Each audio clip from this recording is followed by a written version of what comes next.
இன்றைய நற்செய்தி வாசகம் மார்க் எழுதிய நற்செய்தி 9ஆம் அதிகாரம் இறைவசனம் 30 37 முடிய. அவர்கள் அங்கிருந்து புறப்பட்டு கலிலேய வழியாக சென்றார்கள். அது யாருக்கும் தெரியக்கூடாது என்று இயேசு விரும்பினார். ஏனெனில் மானிட மகன் மக்களின் கையில் ஒப்புவிக்கப்படவிருக்கிறார். அவர்கள் அவரை கொலை செய்வார்கள். கொல்லப்பட்ட 3 நாட்களுக்கு பின் அவர் உயிர்த்தெழுவார் என்று அவர் தம் சீடருக்கு கற்பித்துக் கொண்டிருந்தார். அவர் சொன்னது அவர்களுக்கு விளங்கவில்லை. அவரிடம் விளக்கம் கேட்கவும் அவர்கள் அஞ்சினார்கள். அவர்கள் கப்பர்நாமுக்கு வந்தார்கள். அவர்கள் வீட்டில் இருந்த பொழுது இயேசு, வழியில் நீங்கள் எதை பற்றி வாதாடி கொண்டிருந்தீர்கள் என்று அவர்களிடம் கேட்டார். அவர்கள் பேசாதிருந்தார்கள். ஏனெனில் தங்களுள் பெரியவர் யார் என்பதை பற்றி வழியில் ஒருவரோடு ஒருவர் வாதாடி கொண்டு வந்தார்கள். அப்பொழுது அவர் அமர்ந்து 12 கூப்பிட்டு அவர்களிடம், ஒருவர் முதல்வராக இருக்க விரும்பினால் அவர் அனைவரிலும் கடைசியவராகவும் அனைவருக்கும் தொண்டராகவும் இருக்கட்டும் என்றார். பிறகு அவர் ஒரு சிறு பிள்ளையை எடுத்து அவர்கள் நடுவே நிறுத்தி அதை அரவணைத்துக் கொண்டு, இத்தகைய சிறு பிள்ளைகளுள் ஒன்றை என் பெயரால் ஏற்றுக்கொள்பவர் எவரும் என்னையே ஏற்றுக்கொள்கிறார். என்னை ஏற்றுக்கொள்பவர் என்னை மட்டுமல்ல, என்னை அனுப்பினவரையே ஏற்றுக்கொள்கிறார் என்றார். இது கிறிஸ்து வழங்கும் நற்செய்தி. கிறிஸ்துவே உமக்கு புகழ். ಮಾರ್ಕ ಅಧ್ಯಾಯ 9 ವಚನ 30-37 ನಂತರ ಯೇಸು ಮತ್ತು ಆತನ ಶಿಷ್ಯರು ಆ ಸ್ಥಳದಿಂದ ಹೊರಟು ಗಲಿಲೆಯದ ಮೂಲಕ ಪ್ರಯಾಣ ಮಾಡಿದ್ದರು. ತಾವು ಎಲ್ಲಿದ್ದೇವೆ ಎಂಬುದು ಜನರಿಗೆ ತಿಳಿಯಬಾರದೆಂಬುದು ಯೇಸುವಿನ ಉದ್ದೇಶವಾಗಿತ್ತು. ಏಕೆಂದರೆ ಆತನು ತನ್ನ ಶಿಷ್ಯರಿಗೆ ಏಕಾಂತವಾಗಿ ಉಪದೇಶಿಸಬೇಕೆಂದಿದ್ದನು. ಯೇಸು ಅವರಿಗೆ, ಮನುಷ್ಯಕುಮಾರನನ್ನು ಜನರ ವಶಕ್ಕೆ ಕೊಡುವರು, ಜನರು ಆತನನ್ನು ಕೊಲ್ಲುವರು, ಕೊಲ್ಲಲ್ಪಟ್ಟ 3ನೆಯ ದಿನದಲ್ಲಿ ಆತನು ಜೀವಂತವಾಗಿ ಎದ್ದು ಬರುವನು ಎಂದು ಹೇಳಿದನು.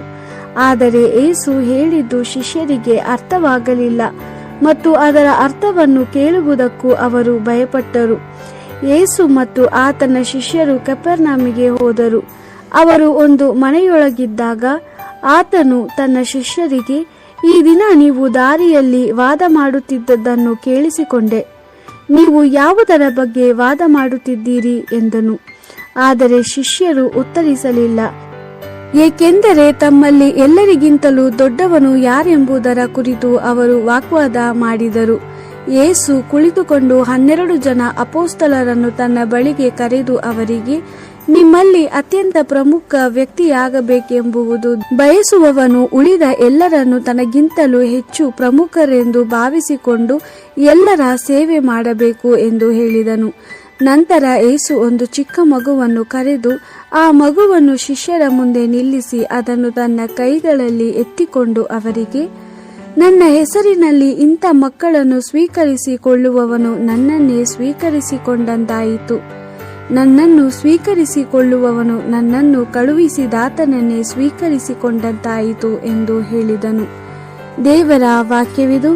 ದೇವರಿಗೆ ಕೃತಜ್ಞತೆ ಸಲ್ಲಲಿ. Gospel according to Mark chapter 9 verse 30-37. After leaving that place, they made their way through Galilee.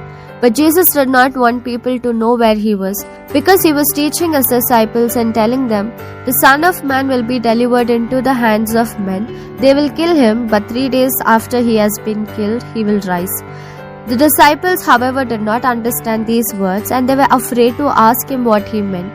They came to Capernaum, and once inside the house, Jesus asked them, what were you discussing on the way? But they did not answer, because they had been arguing about which of them was the greatest. Then he sat down, called the 12, and said to them, if anyone wants to be first, let him be the last of all and the servant of all. Then he took a little child, placed it in the midst of them, and putting his arms around it, he said to them, whoever welcomes a child such as this in my name welcomes me, and whoever welcomes me welcomes not me but the one who sent me. This is the word of the Lord. Thanks be to God.